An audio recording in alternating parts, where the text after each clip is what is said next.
So our first speaker this morning, the second day of the first annual R20 Summit of International Religious Leaders, we have a very distinguished guest, Rabbi Alan Brill, a gentleman who grew up in America, I believe in New York City, within the modern Orthodox tradition of Judaism.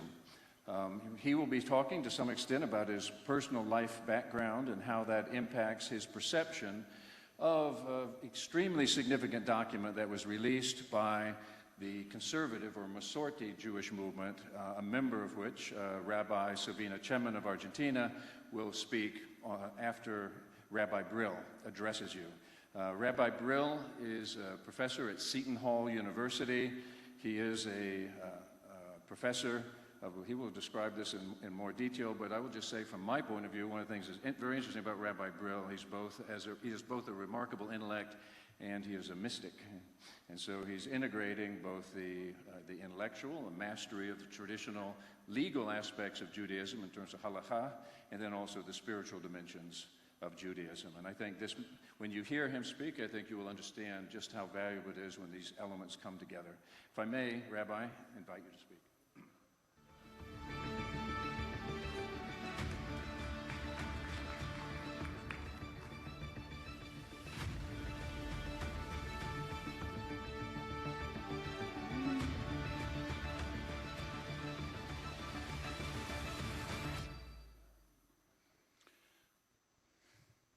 Good morning. Selamat pagi. I would like to thank the Indonesian government for sponsoring this event, and I'd like to say thank you to the two co-chairs of the event. 20 years ago, I wrote a paper which became a widely influential book called Judaism and Other Religions, showing that Jewish texts do not present a sharp choice between traditional intolerant exclusivism or non-traditional secular pluralism.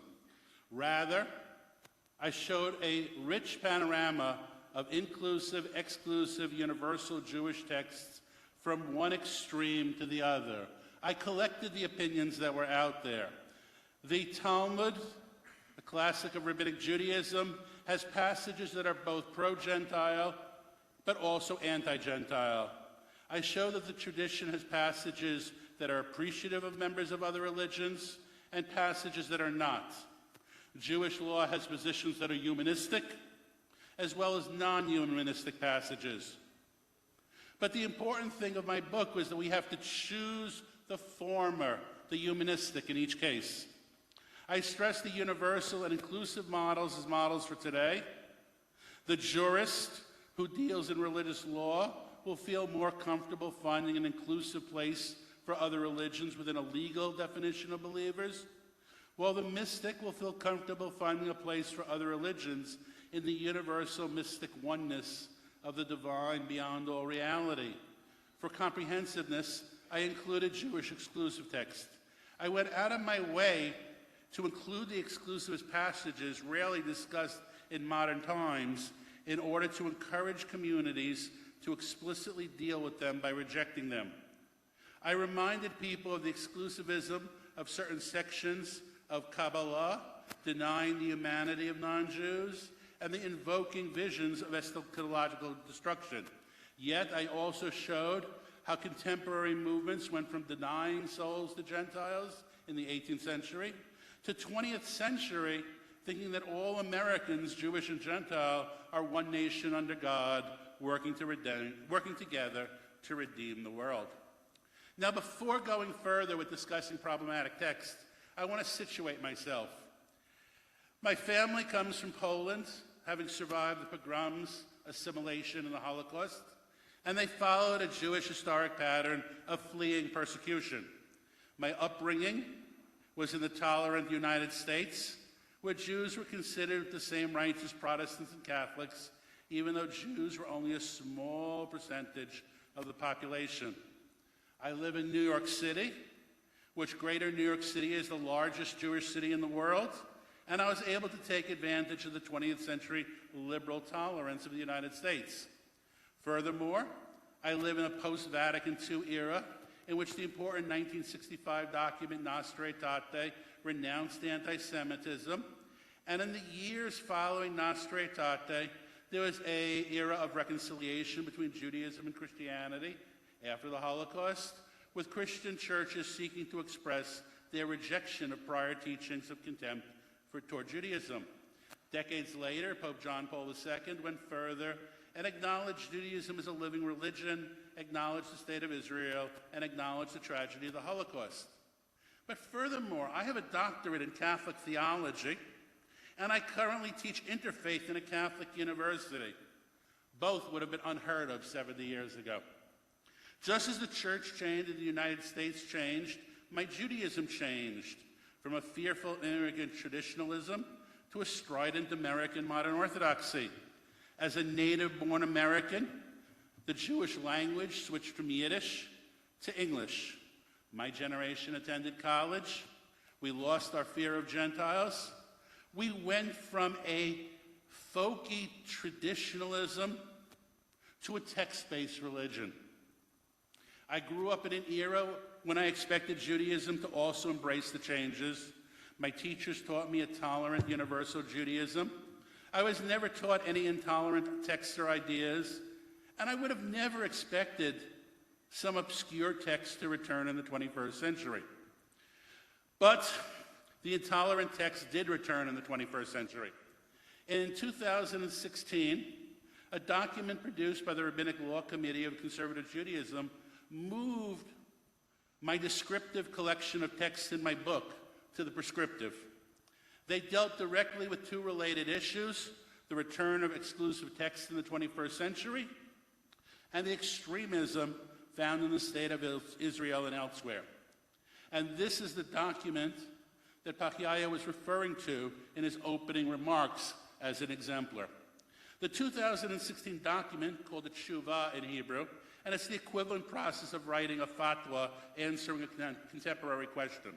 It was entitled The Status of Non-Jews in Jewish Law, and it was written by Rabbi Reuven Hammer, who unfortunately recently passed away. The Rabbinic Law Committee directly asked, what is the status of Gentiles in Jewish law, and how should we deal with statements in traditional Jewish literature that are negative or discriminatory? The tshuva, or this rabbinic fatwa, answers emphatically, I quote, "The Torah teaches the equality of all human beings created in the image of God and is positive toward non-Israelites. Rabbinic literature similarly contains numerous positive statements about Gentiles. Nevertheless," it continues, "it cannot be denied that there are passages in rabbinic literature, Kabbalah, and medieval philosophic works that depict Gentiles in negative terms as inferior to Jews and sometimes even less than human. According to the tshuva," I quote again, "many of these negative statements and depictions can be explained as normal reactions to exceedingly cruel treatment of Jews by non-Jews, be it in the Roman Empire or the Church. Some, however, go far beyond that, positing an exclusivist theology. Dealing with discriminatory laws and negative texts when teaching our tradition to youth and adults can be problematic, to say nothing of how we deal with them when we're interacting with others. This has become particularly acute today, where Jews are in constant contact with non-Jews and enjoy equal rights and equal status. And at the same time, when other groups, such as the Catholic Church, are re-examining their attitudes toward Jews and others and making changes in their doctrines to eliminate negative doctrines, we can hardly do less. The responses cites the universal Jewish tradition in which I was raised. It teaches that if one destroys one person, it is accounted to him as if he had destroyed the entire world. And if one sustains one life, it is accounted to him as if he had sustained the entire world. I know that Islam has a very similar statement in the Quran. The same concept of equality of all human beings was expressed by the 2nd century Rabbi Ben Azai, that the verse, when God created man, he made him in the likeness of God, and is the most important general rule of the Torah because it shows the divinity of all humanity. The response emphasized that most modern Jews were taught a universal ethic. Prominent attitudes such as Rabbi Samson Raphael Hirsch in the 19th century took it as granted that love your neighbor applied to all the people of the world. a widely used biblical commentary in the English countries by Chief Rabbi Joseph Hertz, went out of his way to show Judaism's universality, and you could find many other rabbis who will say similar things. But the 21st century offers new challenges. The response continues. However, in recent years, there's a new challenge. The recent statements of radical Jewish groups who produce books lauded by a small number of well-known extremist rabbis in which non-Jews are depicted as being of lesser species and in which slaying enemies, including young children, is deemed permissible and even commandment. They say the so-called halakhic positions of these rabbis have influenced fanatical groups of extremists and have led to acts of destruction, injury, and death. The tshuva acknowledges that one can find exclusive and negative passages in the tradition if one looks. One can justify bad acts from the tradition, but the tshuva outright condemns these works and all works by exclusive Jewish groups. The document declares that all rules discriminating in matters of civil nature and moral action are no longer to be considered authoritative in Judaism, not only because of the harm to the image of Judaism or to its relation with non-Jews, but because these texts are intrinsically immoral and deter us from attaining the honest virtues to which we aspire. With some satisfaction on my part, the response then quotes passages from my books in which I stated, Jews have barely begun to look at their attitudes toward other faiths, albeit this reluctance was forged in the era of persecution, but Jews do not look or not used to looking at their problematic and nasty texts about Gentiles. They ignore their own traditional visions of destruction of others at the end of days, and they frequently stigmatize other faiths in a totalizing way. They judge other faiths by the worst and cite Judaism at the best. The problem of the era is that some Jews consider Jewish extremists as aberrations and non-Jewish extremists as the norm. They cite modern sanitized Jewish approaches that show how wonderful and tolerant Judaism is toward others, and then disown their own anti-Gentile texts written over the millennium. At the same time, however, they assume that other faiths are shackled to their prior texts as understood in prior ages, and do not allow the possibility that other religions have modern understandings of themselves. Meaning, what I was trying to say is that many assume that others can't change, even if not without the self-consciousness that if you're changing, others can change also. If we are not to descend to the level of simple apologetics, it will be necessary to deal honestly with the sources, to admit that different attitudes existed over the course of the development, and to candidly criticize and reject certain parts of the tradition while embracing others as representative of the Judaism we wish to promulgate and which we believe represents the true core of Jewish belief itself. Turning to the second issue of extremism in the state of Israel, the document also addresses this new reality, and I quote, "For the first time in thousands of years, a Jewish state governs the lives of non-Jews. Jews constitute the majority and must deal with the status of non-Jewish minority. Even though Jewish law is not the civil law of Israel, which is built on Anglo European laws, it is influential and has been used by state-appointed rabbis to make determinations about the rights of non-Jews. Such negative teachings have led to halachic decisions condoning violence. The result has been discrimination and violence against non-Jews, and the destruction of Gentile houses of worship, both Christian and Muslim, when extremists take it upon themselves to translate what they perceive to be Jewish law into violent actions. Therefore, they conclude, it's imperative that we condemn these new radical works and leaders." End of their responsa. But personally, as an American Jew, I find these Western condemnations written in America of radical positions written in Israel as not really having an effect. Talk by Western Jews in the United States can sometimes be treated quite cheaply, that Israelis may not be particularly concerned with American Jewish views. And in some way, this is similar to how Western Muslims, some living in Europe or in the United States, who may be universalistic, who have written many universalist books, but their thought is not necessarily compelling in their home countries where they come from. The Jewish laws of war, collateral damage, civilian control have never been seriously developed in Jewish law. Jews lived under Islam and Christianity. And these new violent books are original new readings of Bronze Age biblical books of Joshua and Judges outside of any rabbinic tradition developed in the last 2 millennia, meaning they're outside of even the traditional texts. We in America, we can gladly read humanistic interpretations of Jewish law, even discussions of Jewish laws of war written by progressive thinkers such as Michael Walzer, or many a liberal jurist has tried their hand, a liberal Jewish jurist has tried their hand at dealing with producing a humanistic or progressive Jewish polity. Now, this document by the Rabbinic Assembly should not be treated as rare or unique. A decade ago, many Jewish documents came out at the same time condemning the return to exclusivist texts and Bronze Age war practices.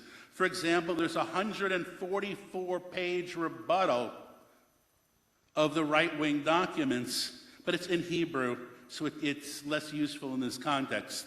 But no, many books came out. There were many Jewish leaders from progressive to Orthodox condemned these exclusivist views, and the ideas of the radical Jewish groups were also condemned by many Talmudic scholars, and they were actually taken also to litigation in the secular courts to prevent them from being promulgated. So, for example, the Elijah Interfaith Institute produced a document called Affirming the Image of God. And I'm citing specifically that one because Rabbi Arthur Green, who will be speaking later today, and I both signed on to this document. And it's got a slightly different tone to it. The document states, recent weeks and months have brought to public attention the issue of Jewish attitudes to non-Jews, as these are found in some traditional sources, particularly with reference to this new book, Torah HaMelech. The great liberty which the author dispenses with the life of non-Jews under various circumstances has become a scandal in the media, a subject for police investigation, a discussion item on anti-Semitic websites, and the subject of an appeal to the Supreme Court of Israel. In our understanding, the creation of humanity in God's image is the greatest principle, as our sages recognized. We believe this mandates full respect for the infinite value, equality, and uniqueness of every human being, for it is created in the image of God, and that our Torah's ways are ways of pleasantness, and all her paths are peace. Love of one's own group should not be equated with the hatred of others.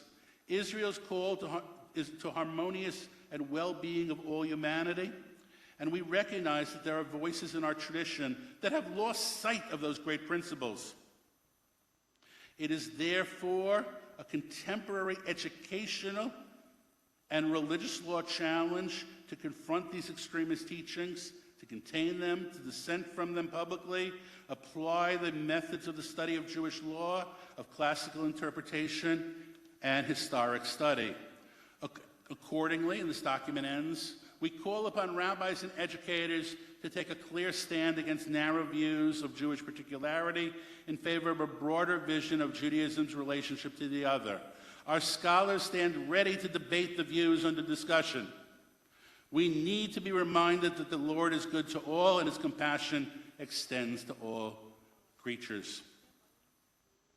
In conclusions, the responsa and other doctrines that were written against exclusivist Jewish texts teach us that we need to teach inclusivist and universal positions and reject exclusivist positions in our schools at all levels, in our teacher colleges, in sermons by major clergy, with the goal to have moderate positions to be eternalized at grassroots level. Traditional religions, however, travel heavy and do not throw texts away. They may think that they do not use a given problematic text anymore, so they lay it aside, but it returns.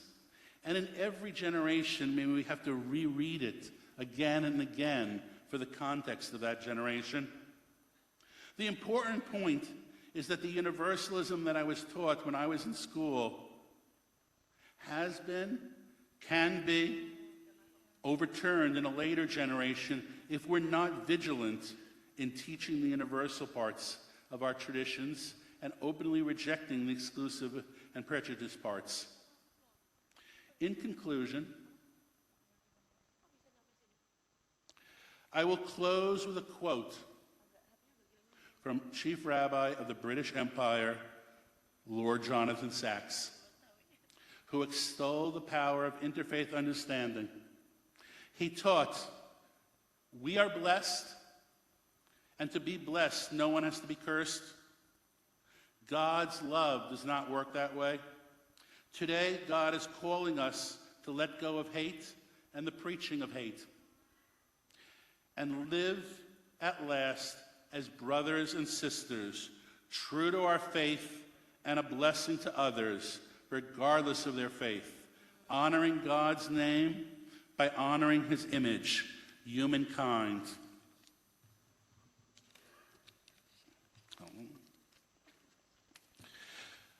Fidelity to one's own faith need not involve an adversarial attitude to people of other faiths. Creating an inclusive traditional approach that allows for working together is a much more powerful force for building shared civilizations than working alone. Thank you.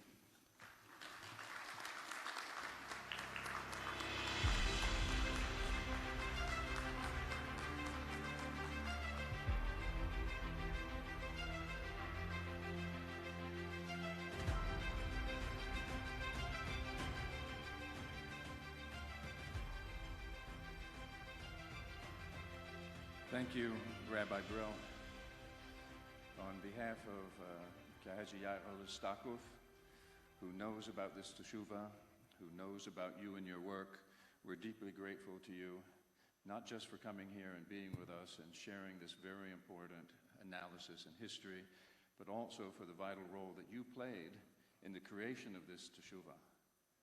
The next speaker will be Rabbi Silvina Chemin, who is at a synagogue. She has a synagogue in Buenos Aires, Rome. Most of us here probably know that Pope Francis is from Buenos Aires. Silvina knows Pope Francis. And she is herself a rabbi within the Masorti, the conservative Orthodox tradition that created this teshuvah that Rabbi Brill just described. She also is a member of the Rabbinical Assembly, which created that document.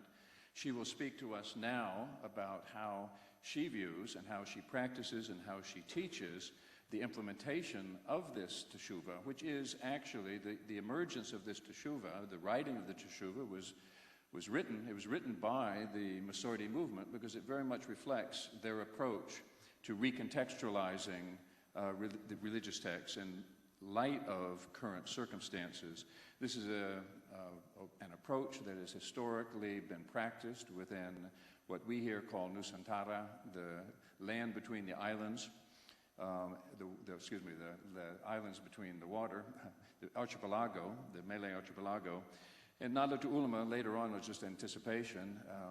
Kai Haji Ulil Abshar Abdallah will later be speaking about what the Nahdlatul Ulama is doing in this regard. And Kai Imam from the Muhammadiyah, another organization here, I'll speak more when he comes to the stage, but we have a number of people on this stage who are actively implementing within their faith traditions an idea that the Rabbinical Assembly itself is practicing and setting a stage for. So, Rabbi Chemin, if you would come to the stage.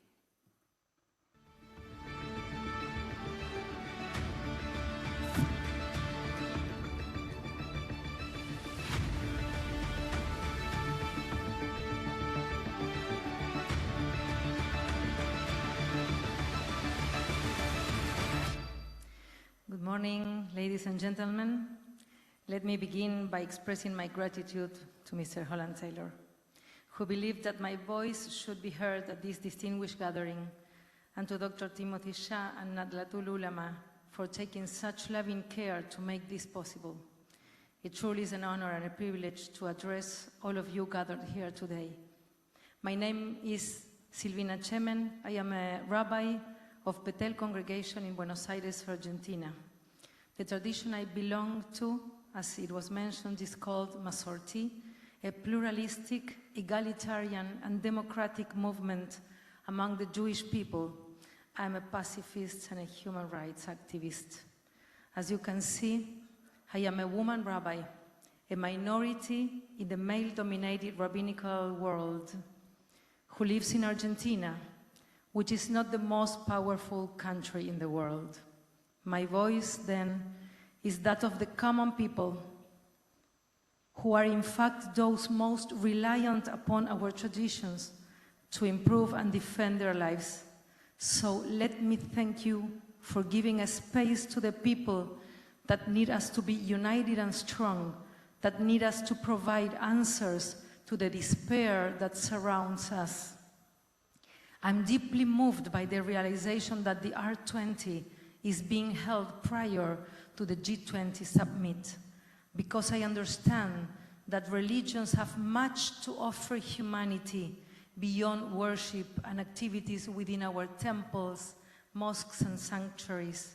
Our sacred sources, the teachings of our ancestors and our faiths call upon us to seek peace and justice, to build ties of solidarity, to reinforce hope in humanity, where each and every human being can see himself as the guarantor of the life of his fellow without distinctions. New conflicts between people, ethnicities, or religious expressions challenge us to read our sacred texts and find within them the seed for dialogue and peace with our neighbors. And here we are, gathered in the hope that the speeches heard in this forum will shed light on decisions made by the rulers of the world's most powerful nations. Let us not forget, decisions can be transformed into opportunities for a better life, for human rights, for a just economy, and for peaceful coexistence in our wounded and battered world. Rabbi Brill already introduced us to the emblematic document titled "The Status of Non-Jews in Jewish Law and Law Today." This remarkable document is endowed with rabbinic legal authority, and it stands in stark opposition to another document called Torat HaMelech, or the King's Law. Torat HaMelech was written by a few extremist rabbis, and it abuses Jewish sources to justify the commission of murder. Indeed, it is a manual on how Jewish law can be used to justify hatred and violence. I am here to share with you a peculiarity of the Jewish tradition that can help us think about all of our religious traditions. This peculiarity is called, as it was mentioned, a teshuva, also mentioned yesterday by Pakiahia, a response, a reaction to a religious edict, a document that answers another document, because the status of non-Jews in Jewish law and law today is a teshuva that finds justifications within the Jewish sources that forbid us from harming any person and instead advocate brotherhood and coexistence. It is my privilege to share with you the Jewish path of interpretation, so that you may understand how it is possible for a rabbinical statement to be confronted and contradicted, shedding light on sources that promote understanding and social peace rather than hatred and violence. I want to talk to you about the Jewish tradition as an interpretative tradition, a living tradition that, as critical perspectives of social reality change, can and should revisit its fundamental text to find answers that strengthen and solidify the most noble ethics purposes. Judaism is a tradition that precedes modernity. It is a challenge, therefore, to read our tradition in light of the unique realities lived at each time and in each place. Since God's revelation of the Torah, also known as the Pentateuch, we are summoned to read and reread, examine and re-examine His words, because divine truth is not fossilized in a historical era, but rather requires us to listen again to the voice of heaven in the face of each dilemma that life throws at us. The sacred encourages us to continue questioning ourselves so that the divine voice may manifest according to the circumstances of each time and place. Let me share with you one of the teachings that inspires this path of reinterpretation and recontextualization of the sources. It is written in the Torah, I quote, "These are the statutes, ordinances, and laws that the Lord established between himself and the Israelites through Moses on Mount Sinai." Leviticus 26:46. It is clear the Bible is a compendium of laws and ordinances, but the word in Hebrew for laws is Torot, the plural of the word Torah. How is this possible? Didn't God give a single Torah, a single revealed text? Our masters noticed this dilemma and explained its significance in an exegetical text called a Midrash. They said that at Mount Sinai, 2 Torot were given, 2 sacred laws, one written and the other oral. And they continued asking, what is the oral Torah, the oral law? The answer they found was all the updates and interpretations that all generations until the end of time will make to the text. This is especially important. Every interpretation for every period was revealed on the day the law was given, and every word must be inscribed sacredly in its historical time. From the very beginning, our tradition has understood that the Torah was written by God for all Jews and for all times. This is how the first great Jewish interpretative document, the Talmud, was created. The Talmud is a compilation of centuries and centuries of oral traditions, of rabbinical schools that discussed and found new insights revealed by the existential questions posed in each time and place where Jewish communities settled in exile.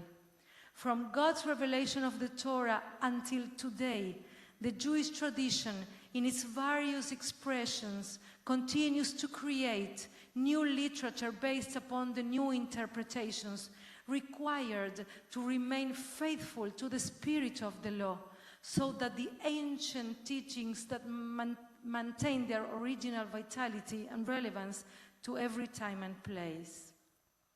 Studying the sacred texts over and over again implies a continuous revelation of the Torah's teaching. It requires us to comply with the law, but also forces us to question ourselves if, as we understand, we are pursuing the law's true purposes. The text becomes alive and current. It speaks to us and moves us forward toward the harmonious world of all of us yearn for. Already in the first century, there were 2 interpretative schools that claim sole ownership of the truth, the followers of Rabbi Hillel and the followers of Rabbi Shammai, and each school opposed the other in their decrees and definitions. The Talmud describes them as follows. The scriptures say, these words, those words, all words have been given by a shepherd and come from the Lord of creation, blessed be he. So procure yourself a heart of many quarters to house the words of the school of Shammai and the words of the school of Hillel. For us Jews, the Teshuvah is a category of document with agent origins that it's both a legal document and a means of keeping alive awareness by posing the questions necessary to arrive at fruitful answers. Teshuvah comes from the need of the people to be tied to the essence of God's voice by continuing to ask and inquire in every time and place. And this methodology is called She'elot Utshuvot, which literally translated means questions and answers. As Teshuvah is a legal response, however, a better translation of this methodology could be interpellations and decisions. when a person or a congregation doubts how to behave or proceed in a particular situation, they present a question to a rabbi or court of rabbis who issue a response, a teshuvah, that remains in force as a legal decision for future generations. In my case, the movement I belong to has a committee on Jewish law and standards composed of prominent rabbis and scholars that sets legal policy for the Masorti movement as a whole. Throughout the history of the Jewish community, many teshuvot or responses were written and have become part of the cultural and religious heritage of our people. It is important to point out that the inclusion of women rabbis and women jurists in legal discussions and decisions is a new phenomenon only reached by the Masorti movement in the 80s and by modern Orthodoxy 25 years later, and still the battle is not done. Throughout the centuries, the primary functions of rabbis was not given sermons, conduct marriages, or eulogize the dead, but to rule on matters of Jewish law, the halakha. To perform these functions, rabbis invoked superior principles to make a revision to the source on ethical grounds. These superior principles include mishum eiva, on account of hatred. This principle allows rabbis to avoid carrying out actions that, though legally correct, would offend people or cause strife. Or the principle of darkei shalom, the ways of peace, will require certain behaviors, even if they are not what pure halakha would like or demand, to avoid quarrels or confrontations. Another important principle is tikkun olam, establishing the world aright, healing humanity's wounds so that we are able to live according to our religion while also respecting the faiths of all. And we also have the principle of darkei noam, the ways of pleasantness. Rabbis use this precept to avoid insisting on certain strict legal practices if they have unpleasant consequences. In our sacred texts, in the book of Deuteronomy 6:18, it is written, "You shall do the straight and the good in the eyes of God." To do the right and the good in every time and place require us to adhere to the covenant and given laws, but for a covenant to continue, to have a binding force upon our behaviors, the spirit in which it was originally written must be translated into our current era. The Talmud cites this verse, "You shall do the straight and the good in the eyes of God," as the source for the importance of acting beyond the strict requirements of the law, beyond the strict requirements of the law. To behave beyond the letter of the law requires us to make an active commitment not to hide behind sources, to enjoin us to betray the main principles of ethics and morality. Adhering to the spirit of the law inspires us to struggle against fundamentalism and extremism, which is a real threat to human expressions in our fragile world. It is upon this basis that we should understand the mentioned teshuvah. Scripture can become a living covenant when we fulfill God's boundless mandate to be a holy people. This holy people is in reality the entire humankind, which deserves to live in peace, freedom, and justice. Tarimakazi, shukran, toda. Thank you.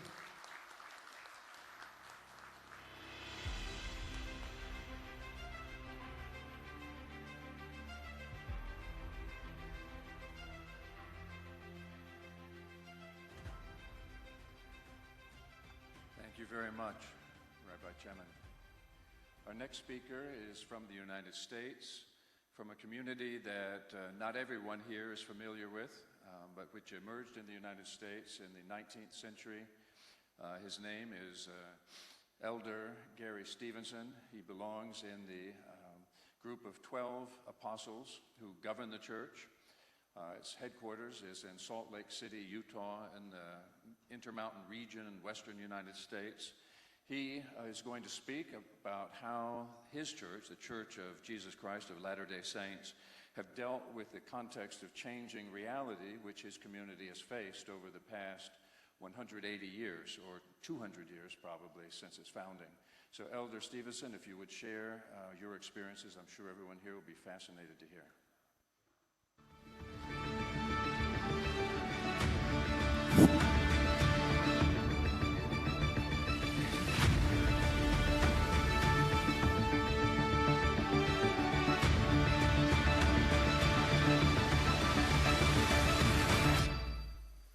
Thank you so very much. My distinguished colleagues and friends, it is an honor to address you. We gather from around the world as ecclesiastical leaders, spiritual guides, and scholars of various religions, religious beliefs to share the perspectives of this global work of building peace. We face many challenges, but one of the tests of a successful society is to learn from the past and accept new light and knowledge that comes into the world. Religion is no different. We all learn from one another, from our past and from our present. May I begin quoting Joseph Smith, founding prophet of the Church of Jesus Christ of Latter-day Saints, who said that we should receive all truth, let it come from whence it may. As an apostle of the Church of Jesus Christ of Latter-day Saints, I represent a faith with the singular purpose, the salvation of all God's children. A book of Scripture we follow teaches that God's work and glory is to bring to pass the immortality and eternal life of man. Accomplishing that takes time. It is like a tree sprouting from a seed and growing into its potential. Religion progresses towards its full stature. Every religion has a story, and typically it is established in a particular time and place. Religious institutions initially focus inward as they lay the foundation of their own beliefs and organization. The unfolding Latter-day Saint story includes the search for harmony among our neighbors. Persecuted by mobs and driven from our homes, we migrated from place to place, seeking refuge to practice our religion in peace. We eventually settled in a corner of the American West, similar to other religious faiths and traditions of that era. There existed among early Latter-day Saints a fear of outside groups, unease about racial differences, and the apprehension of the influence of the prevailing culture. Notwithstanding our past, Latter-day Saints rely on foundational doctrine of continuing revelation, wherein knowledge unfolds line upon line, precept upon precept, as we strive to understand and live the will of the Lord. A significant essay on this topic explains that, quote, as the church grew worldwide, its overarching mission to go ye therefore into all nations seemed increasingly incompatible with priesthood and temple restrictions. The fact that full participation of Latter-day Saints of African descent was not possible became the focus of much prayer and fasting to understand the divine direction of the Lord. Through earnest petitioning over many years, the will of the Lord was revealed to the President of the Church in 1978, and all church privileges were extended to every worthy man, woman, and child. Members of the church, as I did, wept and rejoiced at the coming of this long-awaited day. In 2018, to commemorate the anniversary of the revelation, President Dallin H. Oaks of our first presidency described the significance of the change. Quote, many Latter-day Saints felt joy at this news. The numbers of valiant and faithful members of African descent who had accepted the gospel despite the restrictions was very small. Therefore, most of those who rejoiced were Anglo-Americans like me, who witnessed the pain of black brothers and sisters and longed for their relief. The church reacted swiftly to the revelation on the priesthood. Ordinations and temple recommends came immediately. The reasons that had been given to try to explain the prior restrictions on members of African ancestry were promptly and publicly disavowed. Changes in the hearts and practices of individual members did not come suddenly and universally. Some accepted the effects of the revelation immediately and gratefully. Some accepted gradually. Some, in their personal lives, continued the attitudes of racism that have been painful to so many throughout the world. One of the most important effects of the revelation on the priesthood is its divine call to abandon attitudes of prejudice against any of God's children. Racism is probably the most familiar source of prejudice today, and we're all called to repent of that. Close quote. This revelation has been a great blessing to all church members, and we have been lifted and strengthened by the full participation of all of God's children. We have strengthened our priorities towards serving others and celebrating unity in diversity.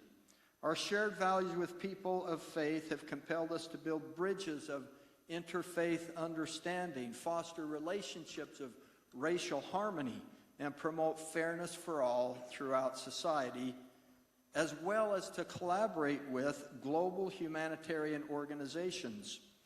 Giving to those in need is a principle of all Abrahamic religions, and in others as well. A few months ago, the Church of Jesus Christ of Latter-day Saints reported for the first time the extent of our humanitarian work worldwide. Our 2021 expenditures for those in need in 188 countries worldwide totaled $906 million, almost $1 billion US. In addition, our members volunteered over 6 million hours of labor in the same cause.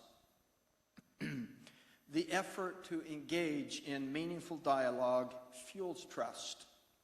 We have participated in conferences, events, discussions, and private talks with members of many races, ethnicities, and cultures. Listening to the human experience of others and sharing one's own journey leads to deeper understanding and respect. In this way, we strive to move ever closer to the universal ideal that all are alike unto God. By collaborating with our African American friends and government and religious leaders across Africa, we work to build those bridges of understanding spoken by President Oaks. As part of this broader effort, we have undertaken significant cultural exchanges, granted educational scholarships. Altogether, these are helping us create a brighter future together. Overcoming ignorance starts by understanding.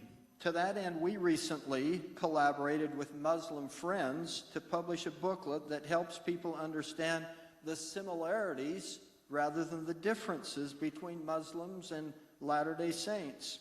This shows how the common beliefs, values, and practices in both faiths extend beyond political, ethnic, or cultural boundaries. Interestingly enough, our experience shows that religion can best provide solutions when they hold true to their core principles while also being guided by additional divine light and knowledge. When citizens learn to live together with respect and unity despite religious differences, we have the foundational stones of true peace. A fellow apostle stated, Catholics, evangelicals, Jews, Muslims, Latter-day Saints, and other faiths must be part of a coalition of faiths that succor, act as a sanctuary, and promulgate religious freedom across the world. The hard work of harmony is worth the effort it requires. President Russell M. Nelson, president of the Church of Jesus Christ of Latter-day Saints, expressed this goal, quote, solutions will come as we open our hearts to those whose lives are different than our own, as we work to build bonds of genuine friendship, as we see each other as brothers and sisters we are, for we are all children of a loving God.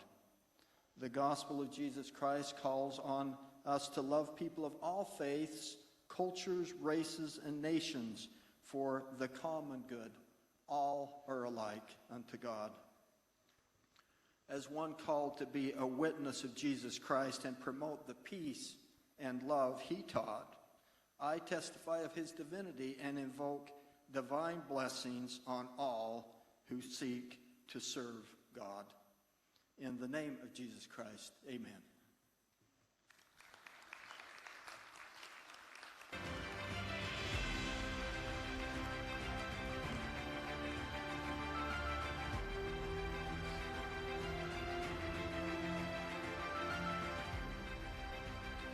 Thank you, Elder Stevenson. Our next speaker first came to my awareness several years ago when a very close friend, both of Bishop Kuka and of mine, a gentleman named Andrew Walter, who was the vice president of the Knights of Columbus, a fraternal organization of American Catholics, sent me a homily that Bishop Kuka had written that he delivered perhaps to tens of thousands of Roman Catholics who gathered for the funeral. Pardon me if I cry. It was I cried when I read this homily that he delivered. He delivered the homily for the funeral of a seminarian of the Diocese of the Catholic Church of Sokoto in northern Nigeria. That gentleman, the seminarian, I believe, might have been around 18 years old. He was kidnapped.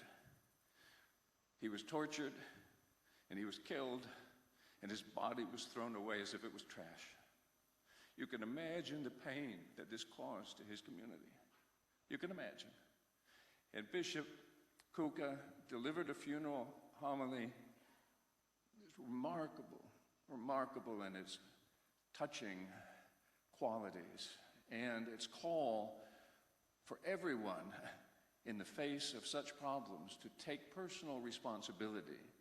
I shared that homily with the chairman of Nahdlatul-Ulama, Kyahaji Yaholistaqov, who read it as well. We've had an eye, so to speak, on Bishop Kuka ever since. We feel honored that he has come here to be with us today. I'm sorry to say that the kind of violence that he described several years ago is continuing today in Nigeria and many other parts of the world. And so this purpose, the purpose of the R20 is, as Yaya says, as the organization states, the R20 Forum, to strive so that religion may serve as a genuine and dynamic source of solutions rather than problems in the 21st century. Reverend Kuka, if you would please.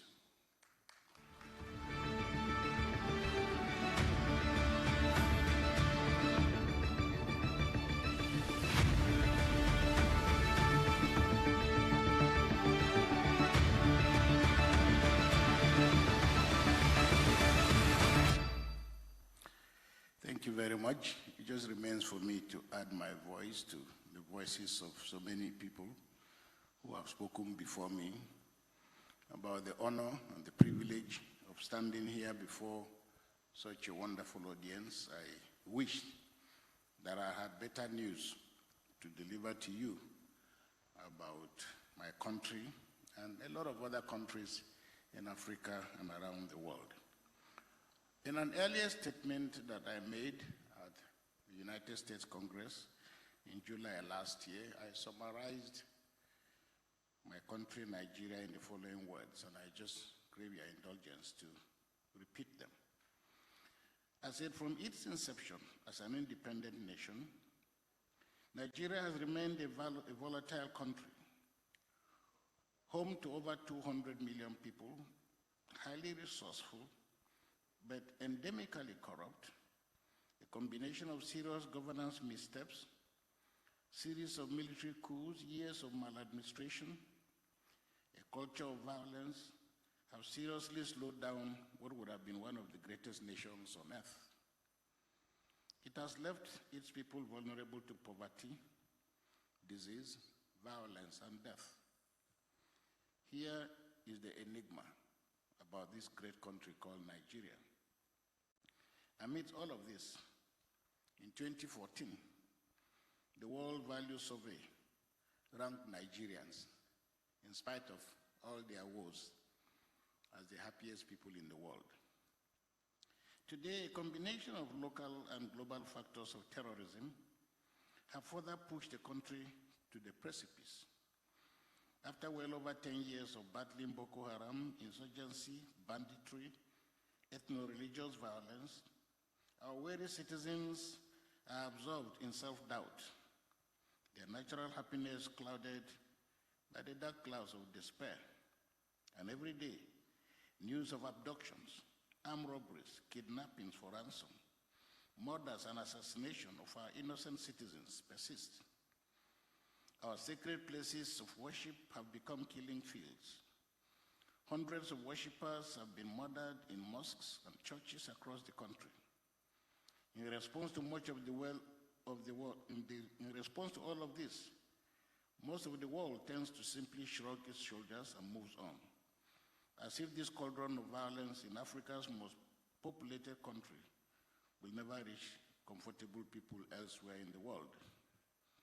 Against this background, I applaud this conference for taking the historic step to address the issues directly.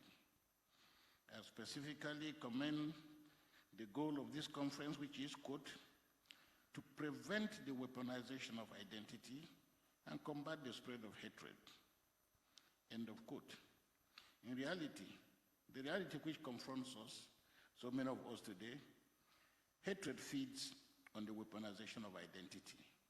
It marginalizes the other and creates the condition for the dehumanization of all of us all, an inevitability that takes us to the dark road of the justification of violence and ultimately murder. I speak to this theme, as many others have before me, with a lot of anxiety. The Nigerian story of the weaponization of religion has been characterized by the manipulation of historical narratives between Christians and Muslims, and setting ethnic groups against one another. Most Muslims in northern Nigeria have continued to re-echo sentiments of the old caliphate, which existed for 100 years between 1804 and 1903, which views Christianity as a foreign religion, while dismissing that Islam itself originated from the Arab Peninsula. The result, of course, is that Christians in northern Nigeria today find that their faith is in danger, both physically and socially, even within developed municipalities. Christian religious tradition and history is prohibited in most public schools, whereas Islamic religious fundamentals are everywhere required in the same schools. Therefore, except for the very poor, Christians do not send their children to public schools in most parts of northern Nigeria. Occasionally, deserving Christian students complain that they are often denied admissions and places in many universities despite their qualifications. In cases of employment and promotion, even indigenous Christians suffer basically the same feelings of exclusion. Compounding this structural persecution of Christians in northern Nigeria, we have witnessed a growing culture of overt Islamic violence spalling over the decades, a form of violence that now threatens most of Africa. This violence has been manifested in Nigeria in two distinct phases. First, the intra-religious violence such as that between different sects within Islam itself, namely the Sunni, the Shiites, the Izala, Boko Haram, ISWAP, and others. Second is the violence by Muslim extremists that direct and target Christians or their infrastructure, such as churches, presbyteries, convents, schools, hospitals, and even social structures for public use, such as pastoral centers. We suffered this fate most recently in my diocese, Sokoto, which is in the far northwest of northern Nigeria, and it's also the seat of the old caliphate. Many of you, I'm sure, heard about the brutal murder of Deborah Samuel, a young Christian student who was accused of blasphemy and publicly murdered on the campus on May 13, 2022, by her fellow Muslim students who complained of the forced introduction of religion, who complained that she had blasphemed against the Prophet. Far from universal condemnation of this horrific act, many Islamic extremists applauded the murder, claiming that it was justified and calling for additional violence against anyone who might ask for legal justice against the perpetrators. This is despite the condemnation of this act by the governor of the state, the Sultan who is the leader of the Muslim community in Nigeria, and my humble self. With this rise of Islamic extremism, we've seen a spread in the abductions and kidnappings of clerics across the board. While we have cases of abductions of very visible Muslim clerics in some parts of northern Nigeria, especially in the northeast and the northwest, the abductions of senior Christian churchmen has been far more pronounced, targeted, and vicious. In the course of this, my diocese of Sokoto, we've had one of our priests and a seminarian who was referred to, murdered by bandits.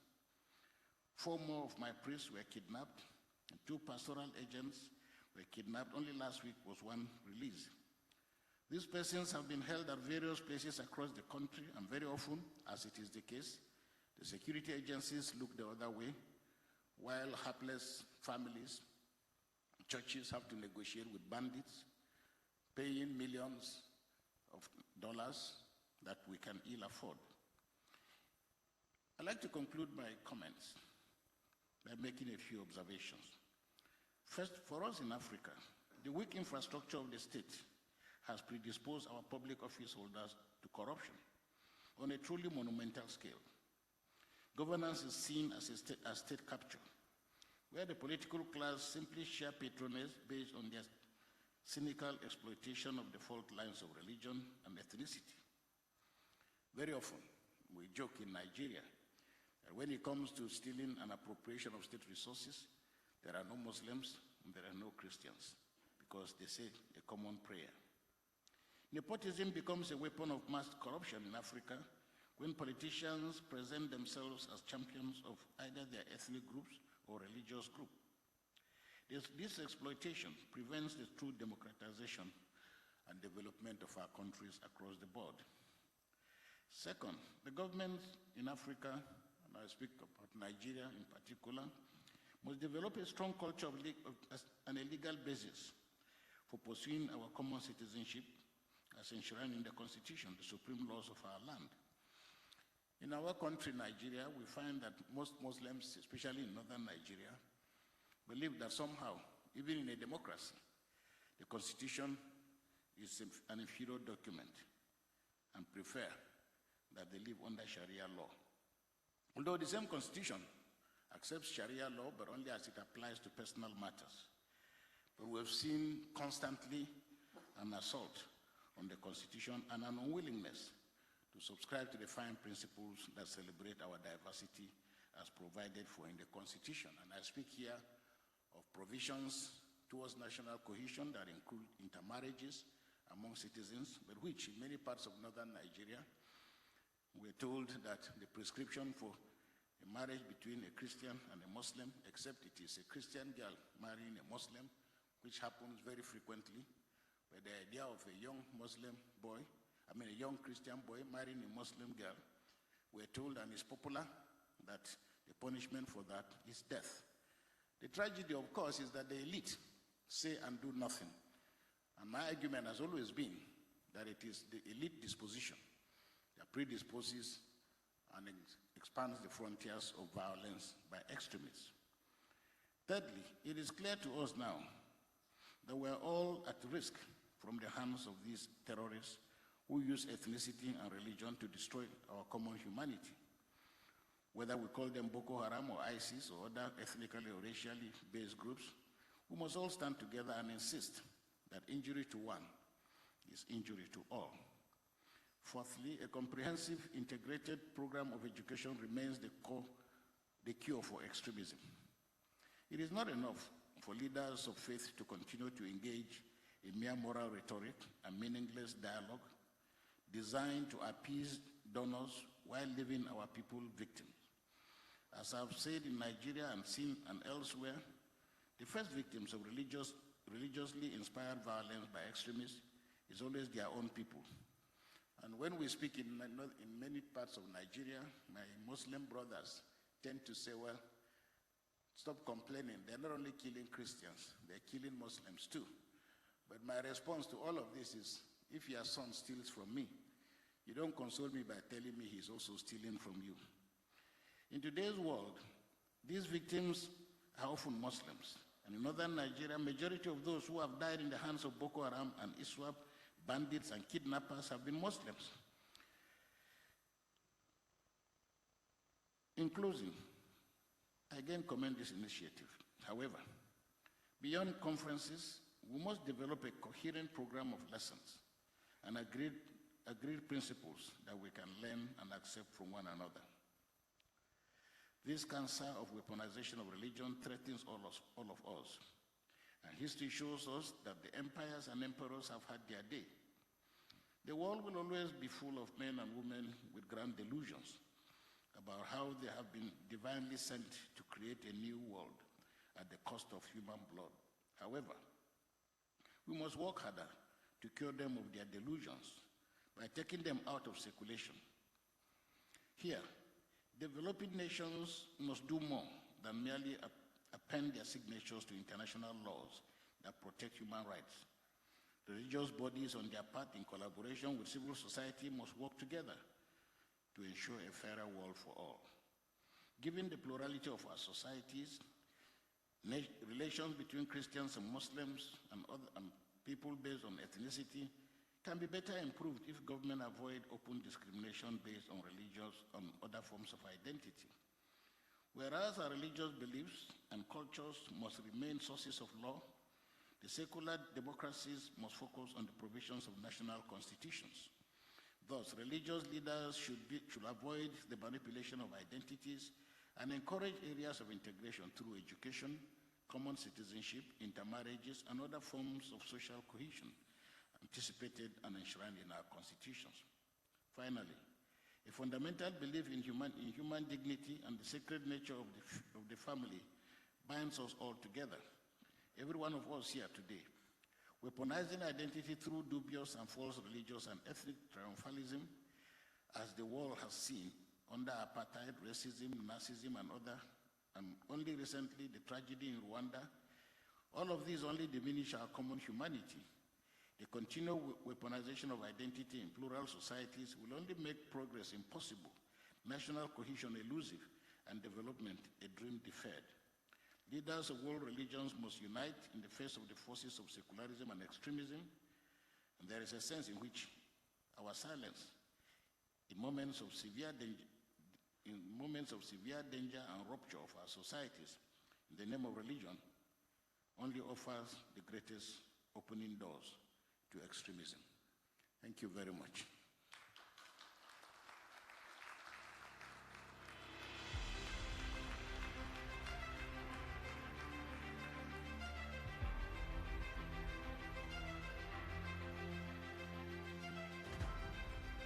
Thank you, Your Excellency.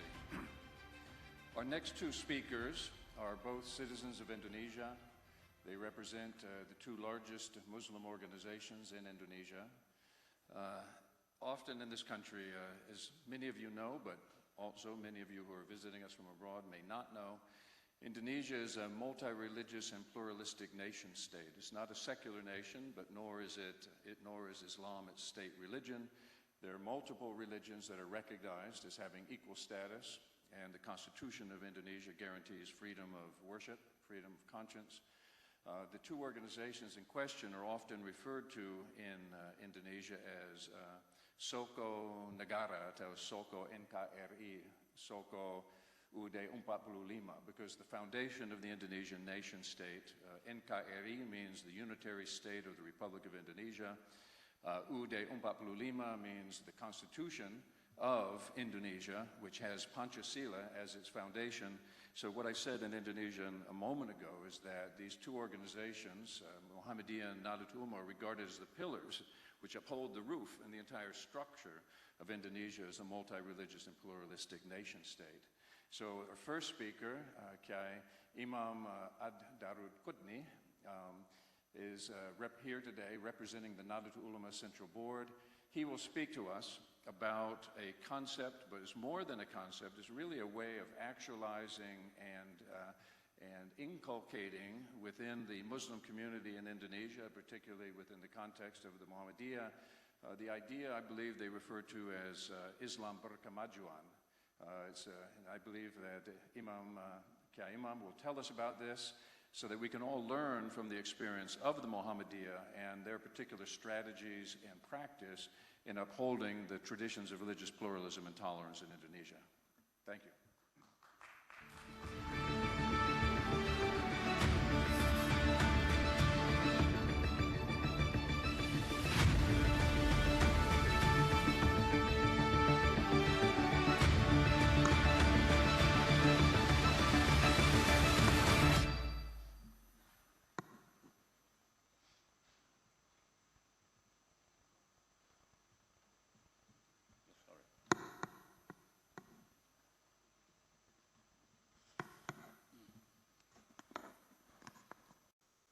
Thank you for the good introduction. Let me convey the greeting of Muhammadiyah, the greeting of peace. Assalamu alaikum wa rahmatullahi wa barakatuh. I'm sorry. Well, peace be upon you, all of you, with the God providence within. I am representing Muhammadiyah, as said before, given the very core messages as delivered by His Excellency, the President of Nahdlatul Ulama, Kiai Haji Yahya Stakov, here yesterday, that we should prioritize the unity and also the common agreement on the promotion of the peace and the prosperity on behalf of the religious leaders gathering here. Muhammadiyah, in line with this, also as the standard bearer of the progressive Islam, always convey the peace messages to the nation, even though my text is black out, so excuse me, say it directly. Muhammadiyah, always in line with the messages of the President of Nahdlatul Ulama yesterday, always convey the peace.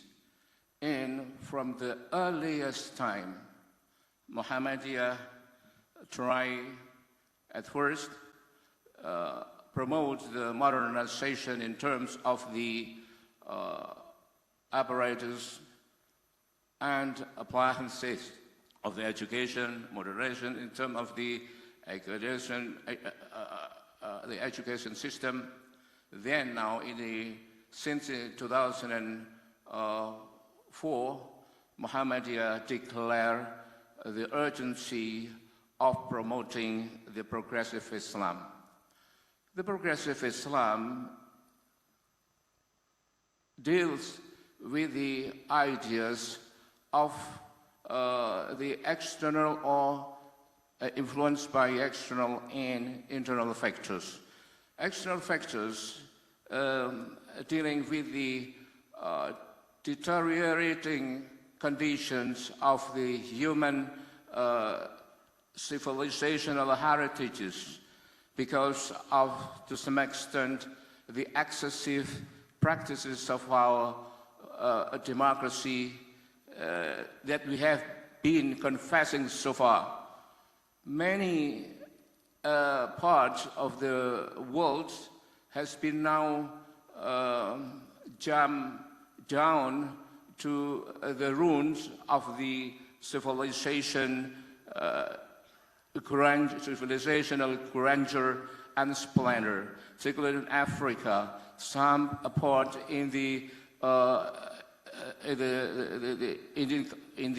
Asian, inner Asia, and also the part of the Iraq or Syria and so on and so forth. This is exactly not only dealing with the nations of the region, but it is also our identity, the identity of the world, all of us.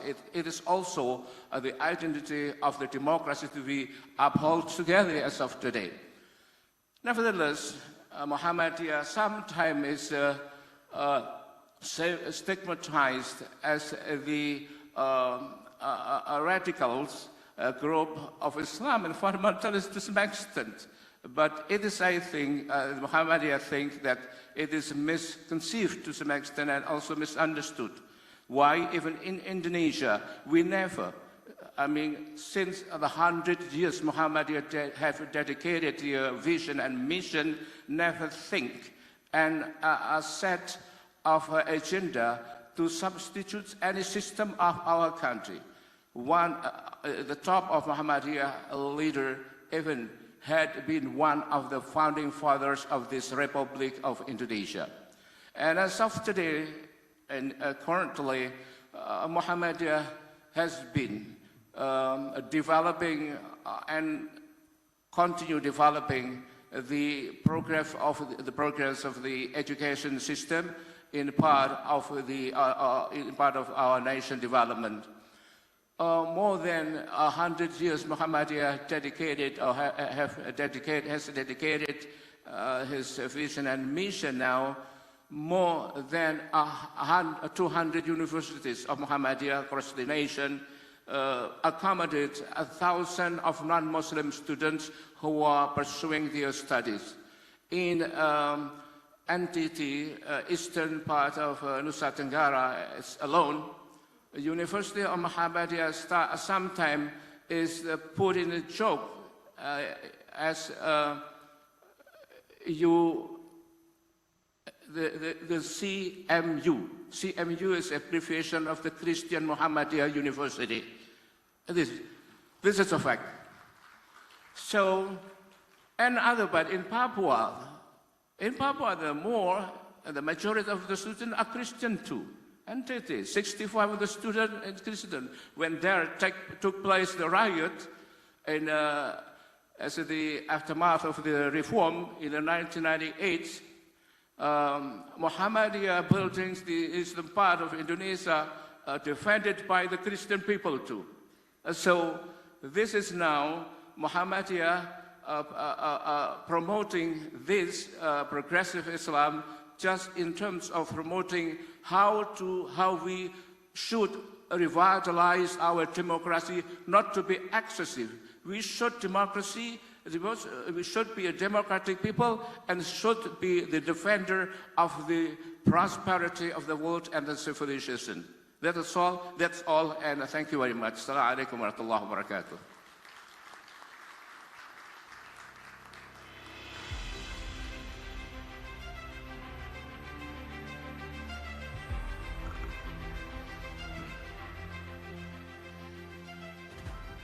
Thank you very much, Kak Imam.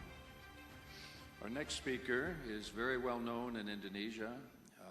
His name is Kiai Haji Ulil Abshar Abdallah. He is the chairman of Lakpestam, which is the Institute for the Study and Development of Human Resources within Nahdlatul Ulama. He was appointed to this position last January when Kiai Haji Yadul Stakuf became the chairman of the Central Board. He has an extremely profound responsibility because Nahdlatul Ulama has been moving for a number of years, laying the foundation for something that in Indonesian we refer to as, or in Arabic I should say, referred to as fiqh al-hadara, fiqh peradaban, or civilizational fiqh, an understanding of Islamic law suitable for the modern civilization that we are inhabiting, where Muslims and non-Muslims are dwelling side by side. This is a very old experience within Indonesia. You could say in many ways the roots of fiqh al-hadara lie within the Malay archipelago, lie within the roots of Indonesian Islam. But in a global environment, Nahdlatul Ulama has concluded, having faced challenges from ISIS, having faced challenges from various Islamist and extremist groups, It's essential to position this within the theological and legal framework of Islam. And so, Nahdlatul Ulama, rather than anticipate what Khalil will say, I will simply say that he is leading a process under the guidance of Kiai Haji Yailil Stakov in order to develop and socialize this idea of civilizational fiqh throughout the Nahdlatul Ulama. If you would, please.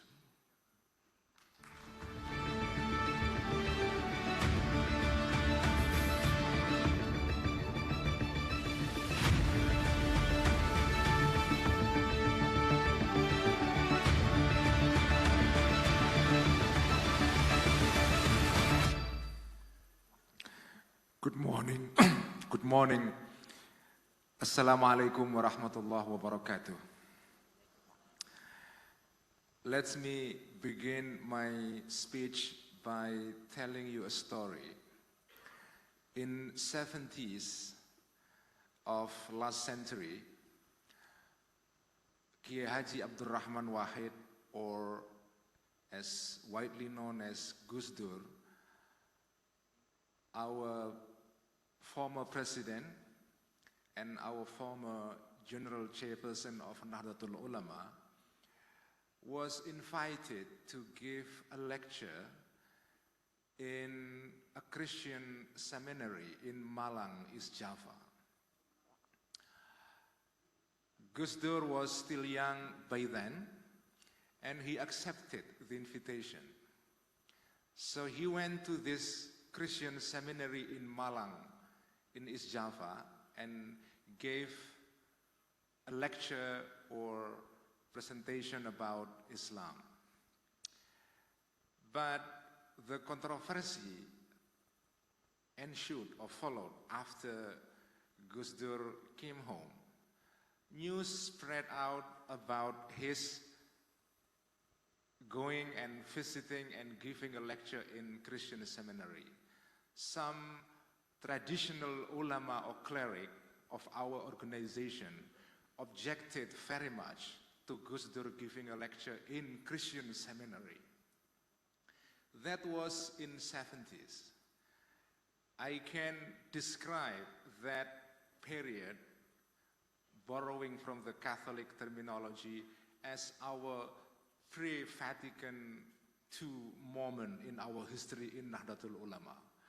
At that time, the idea of interreligious dialogue wasn't known or popular among our scholars or intellectual or ulama.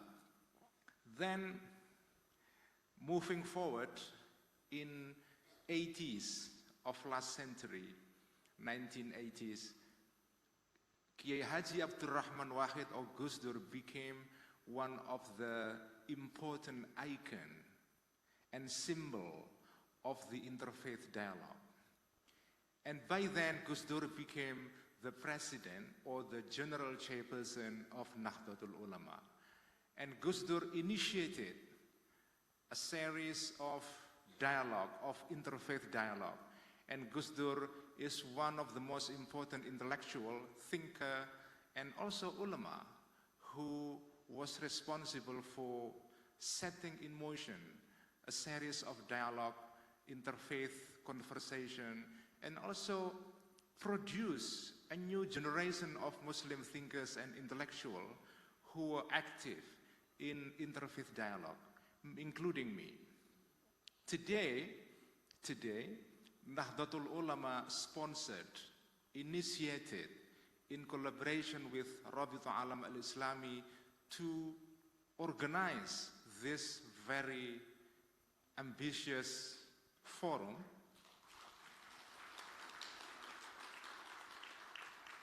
to bring together leaders from different faith, tradition, religion, to sit together in Bali, in the land of God, as local say. This is the land of God.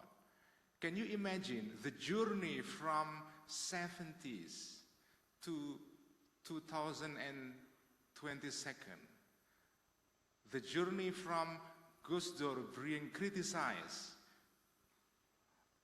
being criticized because of giving lecture in Christian seminary to today, this morning, the same organization, the same ulama, and today we see this forum. I think this is a quite remarkable journey. I would say that this is a Copernican revolution or Copernican leap from 70s to 2022. So our leaders, Kiai Yahya Stakov, for me or for us in Nahdlatul Ulama, is the continuation of this journey. He initiated this forum believing that Islam and all religion can contribute to solve the current problem that we face in modern time. Starting from August this year, Nahdlatul Ulama launched a project called Halaqah Fikih Peradaban. The goal is to encourage the ulama, our ulama who are affiliated with Nahdlatul Ulama, to do what some Muslim thinkers in Arab countries call i'adatul qira'ah, or rereading, namely rethinking our tradition and recontextualizing our tradition in the light of our current social, cultural, political, and economical context.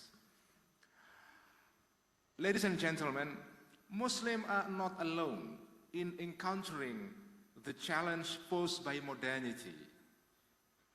The challenge can be summed up in the following question: how far can we be still anchored and rooted in our tradition without losing relevance in modern society?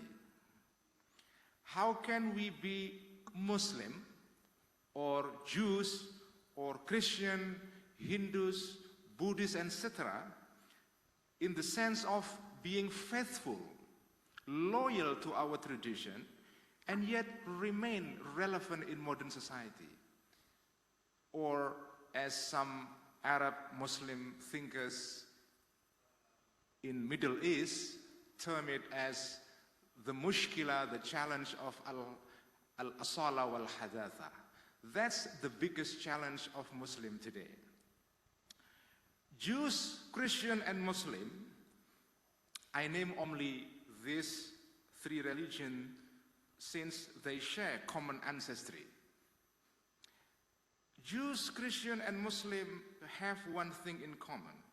They inherit textual tradition in the form of exegetical corpus called tafsir, produced by religious scholars or ulama of a span of centuries in the past. Those textual traditions constitute a foundation upon which the society of believers or ummah is founded. Jews, Christian, and Muslim share common religious experience, namely the experience as the society of text, mujtama'un nas. Scripture, which literally means a written document or written thing, lies at the heart of Jewish, Christian, and Muslim religious and spiritual life. An Egyptian scholar who happened to visit my father-in-law's house in Rembang in Central Java, his name is Professor Nasser Hamid Abu Zaid, aptly characterized Islamic civilization as the civilization of text, or hadaratun nas.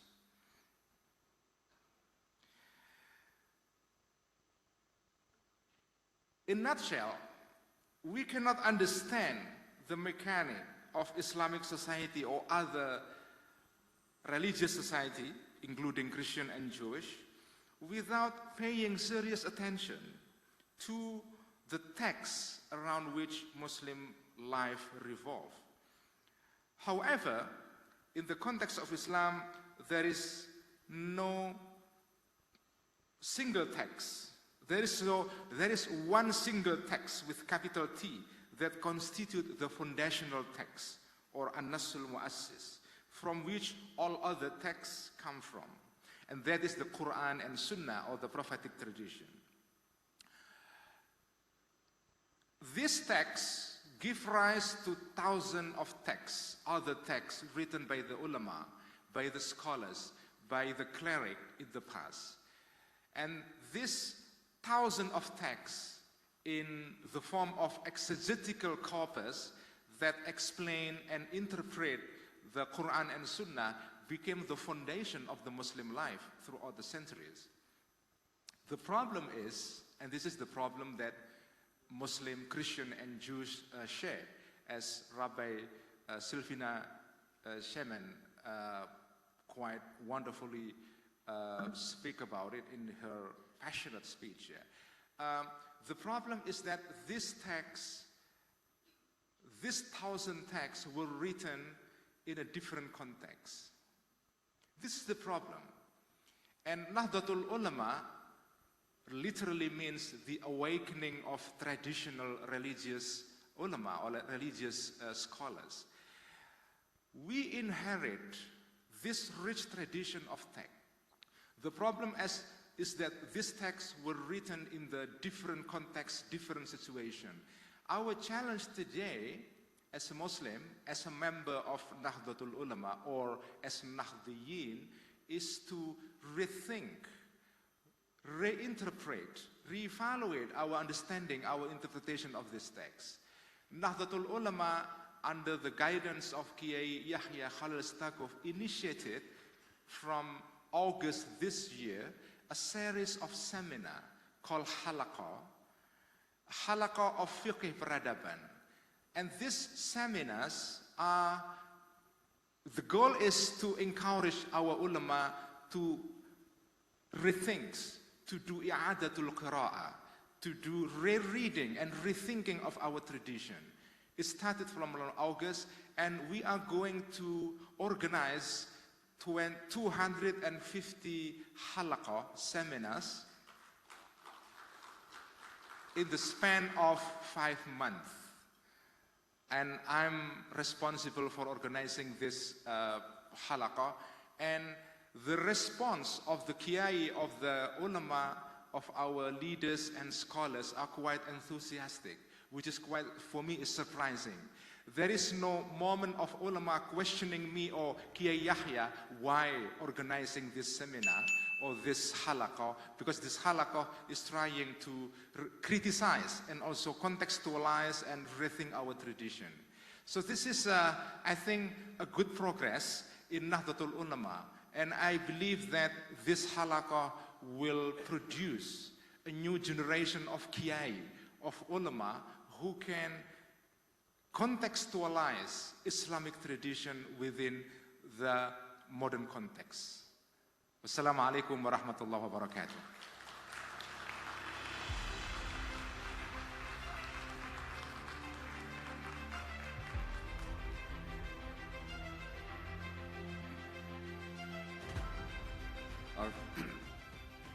Our final speaker in the session is a native of Turkey. He lives currently and teaches in the United States at San Diego State University. He's an expert on global Islam and thinks deeply about all of these issues. We've asked Professor Ahmet Kuru to deliver a summary of his assessment of what all these organizations are doing, because prior to coming here, what all of these organizations are doing is already the subject of his academic study.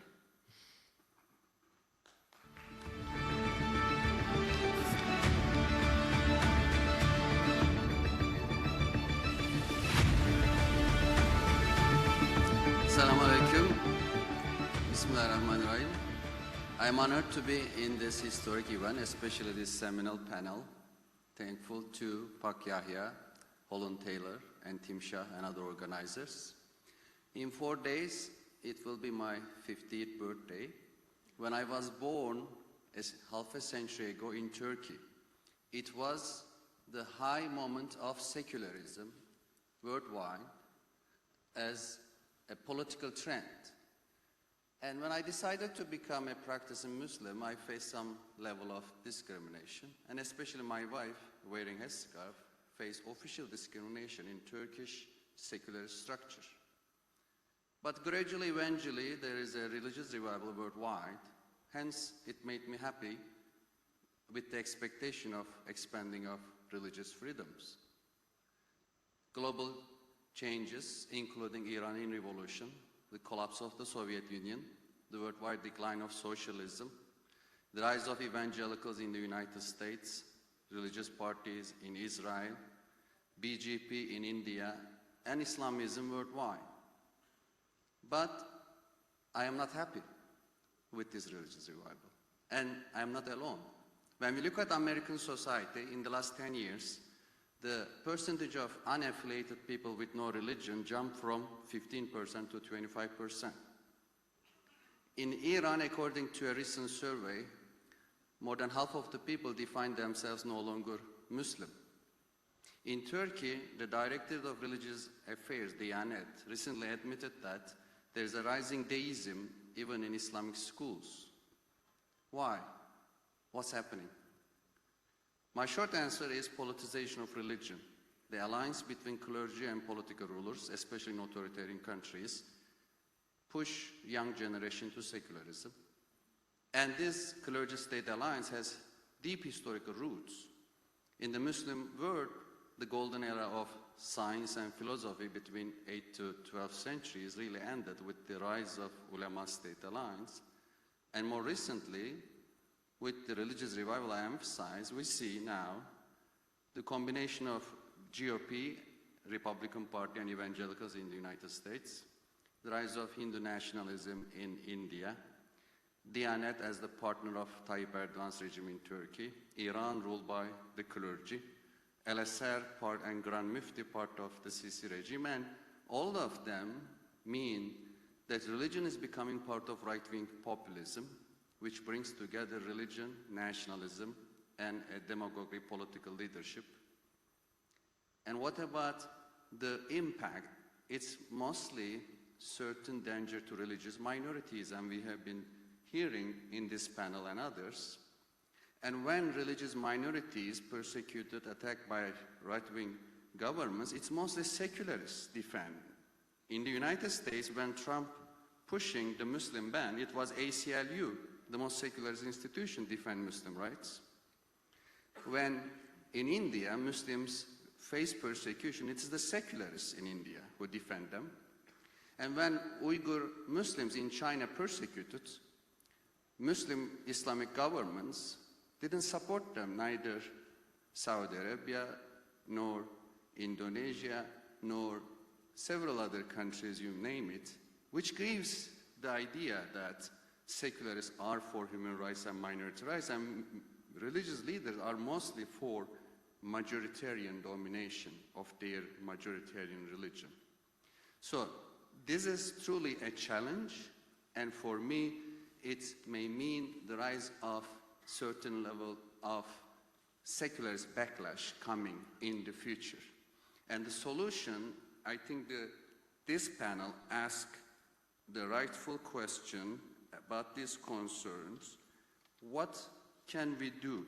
What values do our respective traditions need to promote to ensure that religion functions as a source of genuine solution, not problem, in the 21st century? And the panelists already gave excellent answers.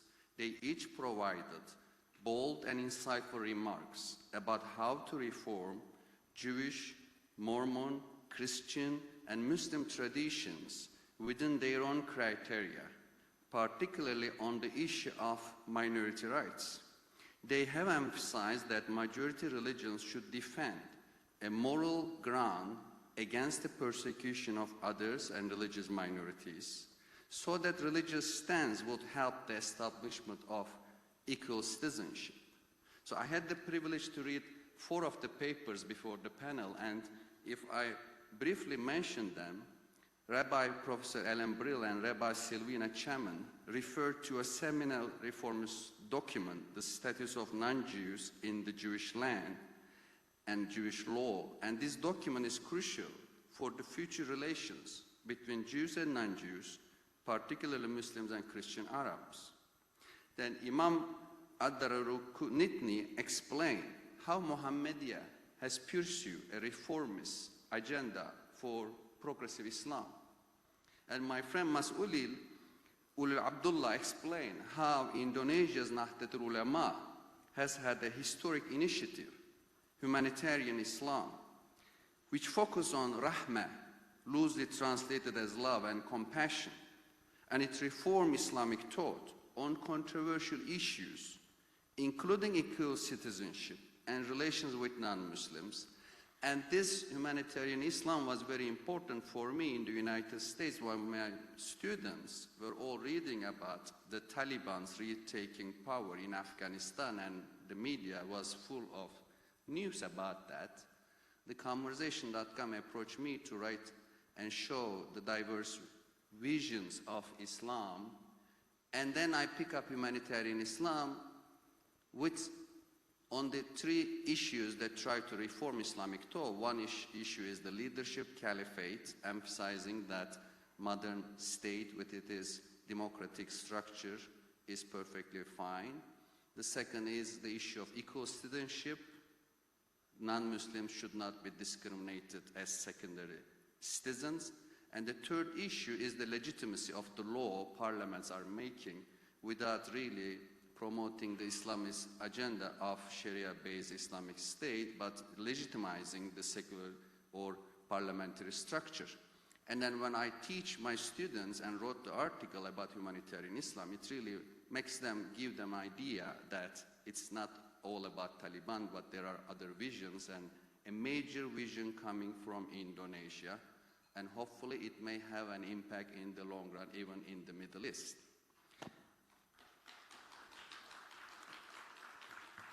So the discussions in this panel about reforming religious traditions within themselves, particularly on the issue of minority rights, is very promising and motivating. This is the true direction to make religions function as a source of solution, not a problem, in the 21st century. And my talk has been like a social scientific presentation, and let me conclude with a religious tone and the inclusive message of the Quran, chapter 2, verse 62. Truly those who believe, and those who are Jews, Christians, and Sabians, whoever believes in God and the last day, and whoever does righteous deeds, have their reward with their Lord. No fear shall come upon them, nor shall they grieve. Thank you.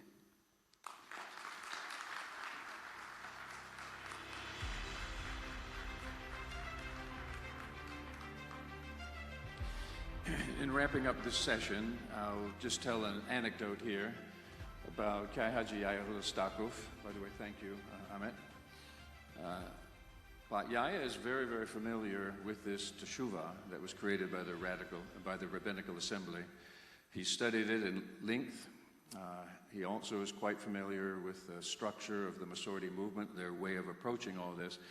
And often in the context of his addresses, you can imagine being the chairman of the world's largest Muslim organization. He's constantly on the move. He's constantly addressing domestic audiences. Actually, he has very much less time now for international engagement than he did prior to becoming the chairman of the Central Board of Nahdlatul Ulama. But in traveling around Indonesia, I've heard him many times reference this teshuvah from the Rabbinical Assembly. And every time he references it, because as you can readily imagine within Muslim communities, not only due to the conflict between Israel and Palestine, but also due to a long history between Islam and Judaism, and a history of warfare between Islam and Christianity that goes back millennia, there can be a certain mindset, and the same is absolutely true in reverse, that in terms of a prejudicial mindset. And whenever Bat Yahya speaks about this teshuvah, he knows it has two distinct effects. One effect is it reduces anti-Semitism. The very fact that a Masorti movement, which is based on halakha, but believes in the recontextualization of Jewish teachings, has honestly identified those elements within classical Jewish law which can lead to persecution and violence against non-Jews. The very fact that the Masorti movement has acknowledged this and addressed it and said we need to recontextualize our teachings and move beyond this history of conflict with non-Jews is something that has an immediate effect upon Muslims, which is this is a wonderful thing that these rabbis are doing.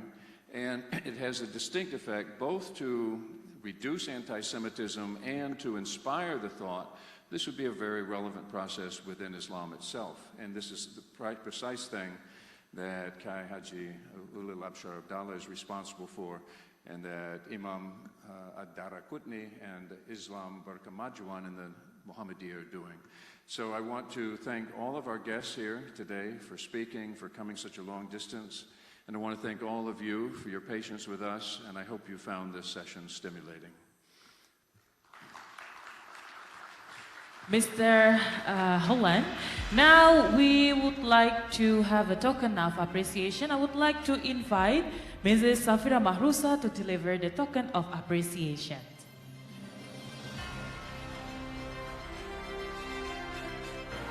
All right. Now, again, we would like to invite Ambassador, His Excellency Ambassador Safira Mahrusa to deliver the token of appreciation to all the speakers and also the moderator. Ladies and gentlemen, I would like to invite you to give a big round of applause to our speakers and also moderator.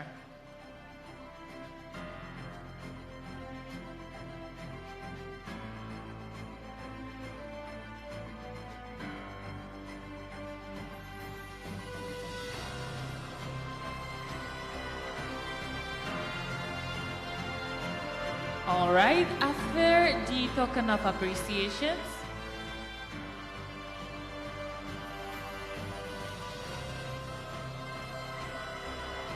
we also would like to give the certificate to all our speakers. Thank you very much for all your perspective and thought to the 4th plenary session for this morning.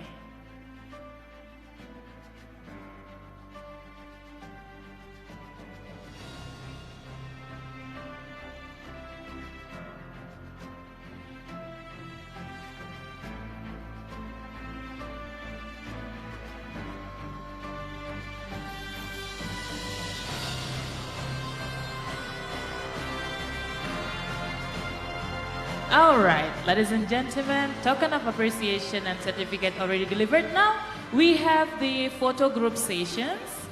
All right, for all the speakers, His Excellency Ambassador Safira Mahrusa will have a photo session.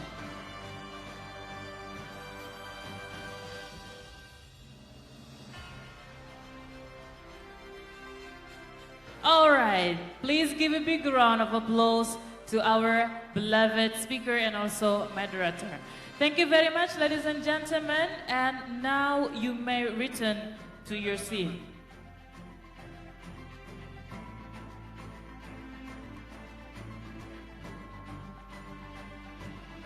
All right, ladies and gentlemen, to have a little bit of enjoying, so we would like to give you a time to having an enjoy coffee break and toilet break for about 5 minutes.